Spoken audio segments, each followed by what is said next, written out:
ધનાઢ્ય પરિવાર હોય છે, તેમની ઘરે એની દીકરીના લગ્ન હોય છે. હવે એટલો ધનાઢ્ય પરિવાર હોય છે ને કે એની ઘરે મોટી મોટી સેલિબ્રિટી કે રાજકારણના મોટા મોટા નેતાઓ, ટૂંકમાં એ બધા એના ગેસ્ટ બનવાના હોય છે.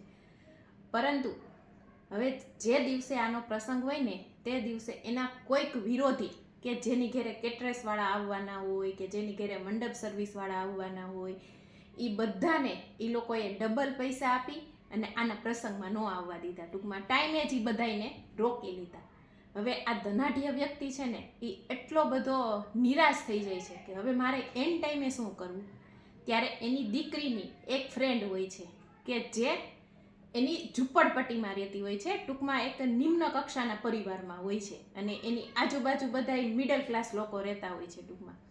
હવે એ દીકરી એને એમ કહે છે કે પપ્પા, તમે આટલા બધા નિરાશ થાવમાં, જો તમે કહેતા હોય ને તો હું મારા ફ્રેન્ડના પપ્પાને કહું કે. એટલે એના જે પપ્પા છે ને એ આમ હસવા માંડે છે. અરે બેટા, આપણે આટલા બધા સક્ષમ છીએ કે તોય કાંઈ નથી કરી શકતા, તો તારા ફ્રેન્ડના પપ્પા શું કરશે એ કે. પરંતુ એ દીકરી નથી માનતી અને એ જાય છે એના ફ્રેન્ડને કહે છે કે મારે કે આ બધું અમારા મેરેજ લગ્નમાં આ બધા આવવાના હતા, પરંતુ અચાનક કોઈ વિરોધી પક્ષના કારણે એ નથી આવી શક્યા, તો શું કરવું એ કે. ત્યારે સાહેબ એ જે એની ફ્રેન્ડને હોય છે એના પપ્પા લગભગ બધું સંભાળી લે છે. એના જે આજુબાજુવાળાના લોકો હોય ને એ કોઈ રસોઈયાના કામ કરતા હોય છે, કોઈ મંડપ સર્વિસમાં ડેકોરેશનનું કામ કરતા હોય છે, એ બધાય આવી અને આ લોકોને મદદ કરે છે અને એનો આખો જે પ્રસંગ છે ને એ સુધારી દે છે. આની માન્યતા મનમાં એવી હતી કે હું છે ને એક ઉચ્ચ કક્ષાનો વ્યક્તિ કહેવાઉં, મારા જે મેરેજમાં છે ને કોઈ નાનો મનો માણસ ન હોવો જોઈએ. આપણી પણ આ જ માન્યતા છે. આપણે મેરેજ તો કરીએ છીએ, મોટી મોટી સ્ક્રીન ઉપર આપણે દેખાવ કરીએ છીએ, પરંતુ આપણાથી કોઈ નિમ્ન કક્ષાનો માણસ હોય ને એને આપણે લગ્નમાં બોલાવતાય નથી. કારણ કે તે આપણા લેવલનો નથી. સાહેબ, કોકની આતરડી ઠરે ને એવા લગ્ન કરશું ને તો આપણો દીકરો અને દીકરીને જન્મ જન્મ સુધીના આશીર્વાદ મળશે. સાહેબ, જન્મ જન્મ સુધીના આશીર્વાદ મળશે. અને જેના માટે આપણે મેરેજ કરીએ છીએ, ટૂંકમાં જેના માટે આપણે મોટું બધું તામઝામ કરી કે આ મોટા ગેસ્ટ આવવાના છે, આ મહાન વ્યક્તિ આવવાના છે, એટલે એ જ્યારે આવીને એમ કે લ્યો હું તો ડાયટિંગ પર છું, હું કાંઈ આ જમવાનો નથી, તો તમારી બધી મહેનત નિષ્ફળ થઈ જશે. પરંતુ જેને જરૂર છે ને એને તમે બોલાવો. પહેલાંના જમાનામાં લગ્ન થતા ને 7-7 દિવસના લગ્ન રખાતા. કારણ કે જે આ મોટા માણસોની ઘરે લગ્ન હોય ને એની ઘરે જે લાડવા, ભજીયા, ગાંઠિયા જે થાતું ને એ નિમ્ન માણસોની ઘરે, ટૂંકમાં જેની ઘરે એવી સક્ષમતા નથી કે તેઓ આ બનાવી શકે ને એની ઘરે પણ પહોંચતું.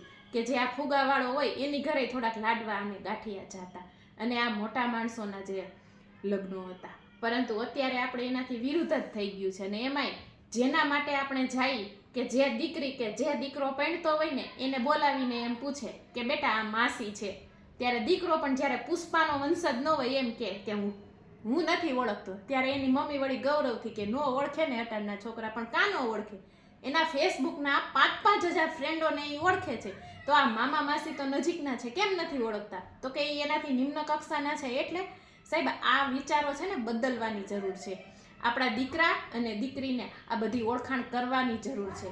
આપણે 2024માં જોયું તો કે એક ખૂબ જ ચર્ચિત રહ્યા હતા મુકેશ અંબાણીના દીકરાના લગ્ન. હવે આપણે જોયું હોય તો જામનગરની અંદર એણે એવી સેલિબ્રિટીને બોલાવી અને ત્યાં સોંગ ગવડાવ્યા કે જેણે ભારત દેશને આપણે નીચ કહ્યો હતો અને એણે બોલાવ્યા હતા ત્યાં. અને આપણે એમાં જોઈ તો એની અંદર જે આયરના ડોસીમાં, મેરના ડોસીમાં, ભરવાડના ડોસીમાં બધાય માજીઓને તેણે બોલાવ્યા, તેને ભાવતું ભોજન બનાવડાવ્યું. અને એ ભોજન કોણે પીરસ્યું? તો કે એમની દીકરી રાધિકા મર્ચન્ટે એને પ્રેમથી ભોજન પીરસ્યું. અને જ્યારે એ ડોસીમાં હોય છે યા અનંત અંબાણીને 200 રૂપિયાની નોટ આપે ને ત્યારે એ દીકરો ખીચામાં વ્યવસ્થિત પૈસા મૂકે છે અને એને પગે લાગી અને આશીર્વાદ લે છે. અને એ સરસ રીતે એના માથા ઉપર હાથ મૂકી અને આશીર્વાદ આપે છે. જો આ બધાએ જોયું હોય તો પ્રેરણા આપણે આમાંથી લેવાની જરૂર છે. ત્યારે એના કોઈ બોડીગાર્ડે એમ નહોતું કહ્યું કે હેરસ્ટાઈલ વિખાઈ જશે, અને આપણે અત્યારે સહેજે હાથ ઉડાડો એટલે અણવર એમ કે વિખાઈ જશે,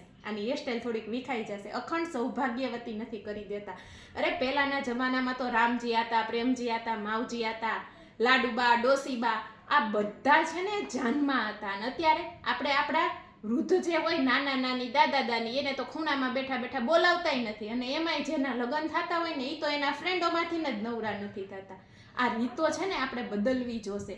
થોડુંક આપણે આપણી પરંપરા મુજબ ચાલવું પડશે, અને મૂળ આપણે શું છીએ ને એ વિચારવું જોશે. અને અત્યારના સમાજમાં આ બધી વસ્તુ કરવાની જરૂર છે, અને તો જ આ સાચા અર્થમાં સાહેબ લગ્ન જીવન ટકી રહેશે. ત્યારે બધાએ ચાલે કે ન ચાલે પરંતુ આખી જિંદગી કાઢી નાખી, કારણ કે આ વૃદ્ધોના આશીર્વાદ હતા. જ્યારે એ જમી અને દિલથી ઓડકાર ખાતા ને ત્યારે કહેતા કે આનું છે ને ક્યારેય સંસારિક જીવન છે એ વ્યવસ્થિત ચાલવું જોઈએ, આનું ક્યારેય સંસારિક જીવન તૂટવું ન જોઈએ. અને એટલે સાહેબ આખી જિંદગી એને કાઢી નાખી.